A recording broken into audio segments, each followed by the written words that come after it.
কিরে বলতো, কেমন আছিস? এনে আজকে পরীক্ষা দিতে গেছিলি, পরীক্ষা কেমন হয়েছে? ভালো হয়েছে তো? হ্যাঁ, গেছি তো, পরীক্ষা দিয়েছি। ভালো হয়েছে। ভালো না হয়ে আর কি হবে, তবে একটু টেনশন আছে। আমার কি আবার টেনশন? পরীক্ষা দিয়ে আসলে আবার টেনশন কিসের? পরীক্ষা হলে আমাদের যে গার্ডটা পড়ছিল, ম্যাডাম, কি সুন্দর!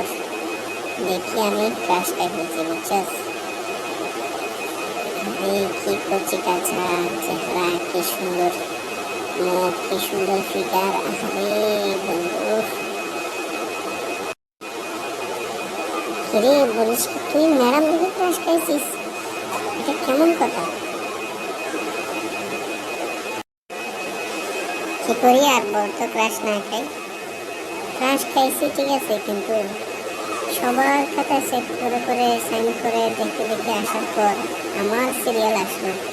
আমাকে কি বললো জানিস? হ্যাঁ, কি বললো শুনি, তোরে কি বলছিল? আমাকে বললো যে, বাবা তোমার খাতাটা দাও, সাইন করে দিন। হ্যাঁ, ঠিক আছে, তা তো ঠিকই বলছে। বাবার খাতাটা দাও, হ্যাঁ সেটাই ঠিকই বলছে। দূর বন্ধু, তুই বলিস না। যদি বাবা না বলে বাবু বলতো কত ভালো হতো বলতো। বাবা বললে কি আর পারা যায়? কত আবেগ নষ্ট হয়ে গেছে জানিস আমার। মাথায় যেন আকাশ ভেঙে পড়লো। ইস, ইস, কি করে বোঝাই তোকে?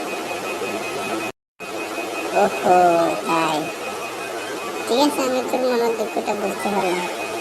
কি আর করার, সামনে এরকম আরেকটা ম্যাডাম পড়লে অন্যান্য পরীক্ষার মধ্যে, তাইলে ম্যাডামে বাবা বলার আগে তুই একটা কিছু বলে দিস। বেটা, ভয় লাগে। কেমনে পারা যায়? বলা যায় এরকম? পরীক্ষা দিতে গেলাম আমি, পরীক্ষা ভয় লাগে, সাহস থাকে না, বুঝছস?